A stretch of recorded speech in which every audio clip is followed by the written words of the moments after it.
నమస్తే అన్న, అందరికీ నమస్కారం. కువైట్ ఎయిర్పోర్ట్లో ముగ్గురు వ్యక్తులను అయితే అధికారులు అరెస్ట్ చేయడం జరిగింది. వివరాల్లోకి వెళితే కువైట్ అంతర్జాతీయ విమానాశ్రయంలో జరిగిన సిగరెట్ల స్మగ్లింగ్ కేసులో ప్రమేయం ఉన్న ఇద్దరు కస్టమ్స్ ఇన్స్పెక్టర్లు మరియు ఒక క్లీనర్తో సహా ముగ్గురిని Kuwait general department of criminal investigation airport investigation department ద్వారా జనరల్ అడ్మినిస్ట్రేషన్ ఆఫ్ కస్టమ్స్ సమన్వయంతో ఈ యొక్క అరెస్టులు జరిగాయని చెప్పేసి మినిస్ట్రీ ఆఫ్ ఇంటీరియర్ ప్రకటించింది.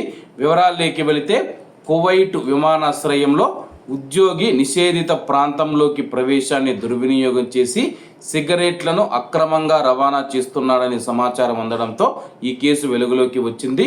దర్యాప్తులో భాగంగా 31 కార్టన్ల సిగరెట్లు కలిగి ఉన్న ఒక బంగ్లాదేశీ క్లీనర్ను పోలీసులు అరెస్టు చేశారు.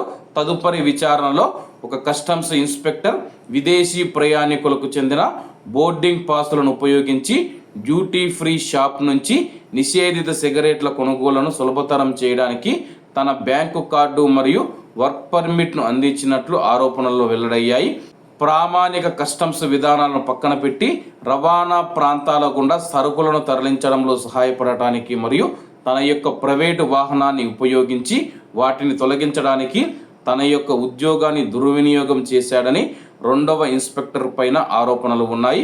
స్వాధీనం చేసుకున్న వస్తువులు మరియు అరెస్ట్ అయిన నిందితులను సంబంధిత అధికారులకు రెఫర్ చేశామని చెప్పేసి తమ ఉద్యోగాన్ని తమ యొక్క అధికారాన్ని ఈ యొక్క ఇద్దరు ఇన్స్పెక్టర్లు అయితే దుర్వినియోగం చేశారో, అలాగే ఒక బంగ్లాదేశ్ క్లీనర్ ఎవరైతే ఉన్నారో అతడికి కూడా దీంట్లో ఉపయోగించుకొని అతడికి కూడా కొంతమేర డబ్బు ఇచ్చేవారు.